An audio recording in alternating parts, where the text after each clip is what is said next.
आज हम bare act के सेक्शन 2 को पढ़ने वाले हैं। ये सेक्शन हमें डिफिनीशन बताता है कुछ वर्डिंग्स का, जो आगे बीएनएस के सेक्शन में या बीएनएस के एक्ट्स में हमें काम देंगे। सबसे पहला वर्ड है एक्ट। एक्ट हम सभी जानते हैं, as a normal as a general समझते हैं। पहले एक्ट क्या होता है? एक्ट एक कृत्य होता है जिसे हम कुछ करते हैं। जैसे हम अभी कुछ लिख रहे हैं तो ये मेरा एक्ट है, ठीक है, तो वो एक्ट होता है। अब हम बीएनएस में एक्ट को किस प्रकार समझेंगे? जहाँ जहाँ बीएनएस में एक्ट लिखा होगा हम उसको डिनोट करेंगे series of act as a single act. समझे? अब यहाँ समझते हैं बात को। सीरीज ऑफ एक्ट मतलब कि लगातार कुछ काम जो चल रहा हो, ठीक है, एक काम नहीं कई काम, बहुत सारे कृत्य किए गए हों, और उसको अगर हम भारतीय न्याय संहिता में डिनोट करना चाहेंगे तो केवल हम एक्ट लिखेंगे, ना कि सीरीज ऑफ एक्ट। सिंपल सा बात ये है। अब आता है हमारा सेकंड वर्ड एनिमल, ठीक है। एनिमल होता क्या है? हम सभी लोग जानते हैं एज ए जनरल कि एनिमल मीन्स जीव जंतु जानवर। तो यहाँ पे बीएनएस में एनिमल जहाँ लिखा होगा उसका मतलब क्या होगा? उसका मतलब होगा other than the human being, ठीक है। इसका मतलब कि लिविंग क्रिएचर जितने भी जीव जंतु हैं उसमें मानव को छोड़कर जितने भी जीव जंतु आते हैं वो हमारे एनिमल में इंक्लूड हो जाएंगे, उसके अंतर्गत आ जाएंगे। अब आते हैं चाइल्ड। हमारा तीसरा वर्ड है चाइल्ड।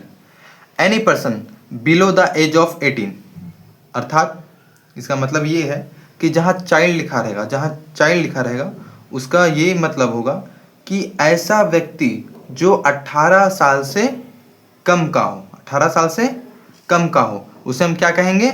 चाइल्ड कहेंगे, ठीक है। यहाँ तक समझ में आ गया अब हमें कि चाइल्ड लिखा रहेगा बीएनएस में तो हम क्या समझेंगे?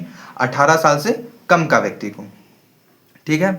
अब आते हैं फोर्थ वर्ड में काउंटरफिट। काउंटरफिट इसको हम एक पहले समझ लेते हैं, फिर इसका एग्जाम्पल देखेंगे। A person is said to be counterfeit, मतलब कि वो काउंटरफिट कहलाएगा एक पर्सन जब वह किसी एक थिंग को, एक वस्तु को दूसरे वस्तु में परिवर्तित कर दे।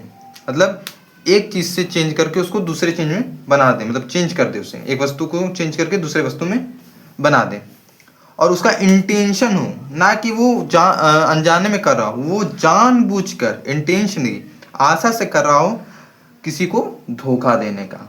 तो इस चीज को हम कहेंगे काउंटरफिट। जहां भी काउंटरफिट होगा हमें ये बात को समझ जाना है। मान लीजिए कि एक व्यक्ति है ए नाम का, जो इंडियन कॉइन्स को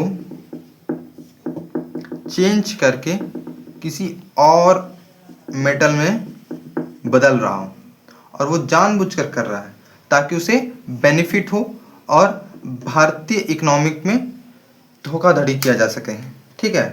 तो इस चीज को हम काउंटरफिट कहेंगे और ये व्यक्ति काउंटरफिट कहलाएगा, ठीक है।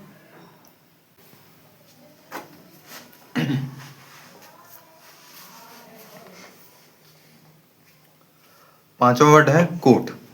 चलिए अब जानते हैं आगे। कोर्ट, जहां भी भारतीय न्याय संहिता में कोर्ट लिखा रहे तो समझ जाइएगा द जज who empowered by law to act judicially alone.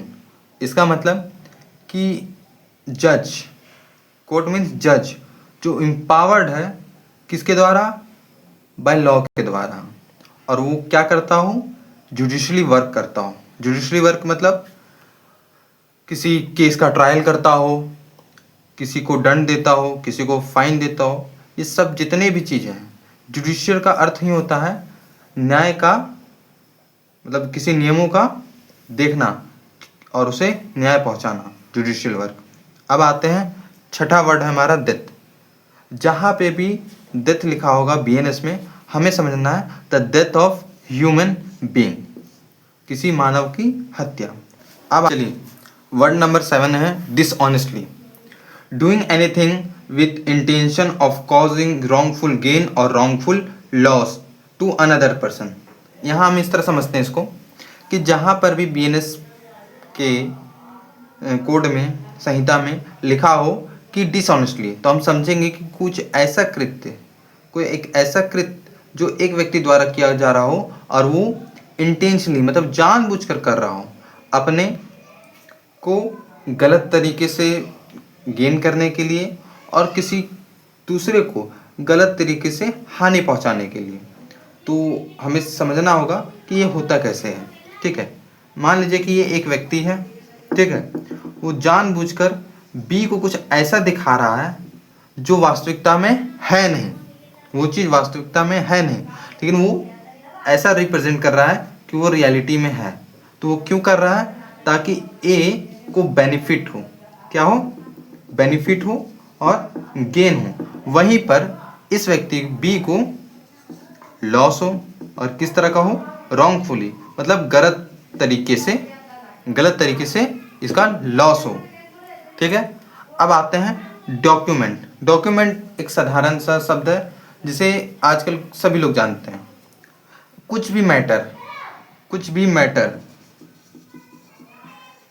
जो एक्सप्रेसली एंड डिस्क्राइब मतलब विस्तार पूर्वक किसी सब्सटेंस पे लिखा हो, किसी वस्तु पे लिखा हो, जैसे पेपर हो गया, पहले के ज़माने में ताड़पत्र हुआ करते थे, वो सभी एक तरह के डॉक्यूमेंट ही हों, चाहे वो कहीं पे भी लिखे हो।